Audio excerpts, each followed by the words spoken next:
শুভ সকাল। দেখো ছাদে বসে পড়ছি মিষ্টি রোদে বড়ি দিতে।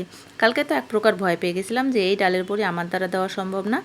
কারণ হচ্ছে ডালটা ভেজানোর পরে আমি বুঝতে পারছি যে কত পরিমাণ গোটা ডাল। এই গোটা ডাল খোসা সহ যদি বেটে দিতাম বড়াটা কালো হতো। তার জন্য হচ্ছে পরে আর আমি এটা কালকে দেওয়ার কথা ছিল, কালকে আর দিতে পারিনি। ভাবলাম যে এটাকে আগে ঠিকঠাক করে নিতে হবে, তারপর দিতে হবে। কারণ হচ্ছে আগে দর্শনধারী তারপরে গুণবিচারী। আগে দেখতেই যদি ভালো না হয় তাহলে খেতে ইচ্ছা করবে না।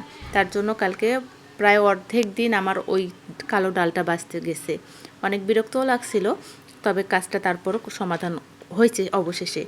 তো তারপরে এই যে দেখো, কালকেই আবার এই ডালটাকে বেটে রাখছিলাম, ফ্রিজে রেখে দিছিলাম। আর আজকে সকাল সকাল এই যে মিষ্টি রোদে বসে পড়ছি ডালগুলো বড়িগুলো দিতে। আমার কাজ কত ধীরে ধীরে হচ্ছে, আমি তাই আমার পাশে এক দিদি ছিল, দিদি কাপড় শুকাতে দিচ্ছিল, বলছিলাম দেখেন আমার কাজ কত ধীরে ধীরে। দিদি বলছে আমারও কাজ এমনই ধীরে ধীরে হয়।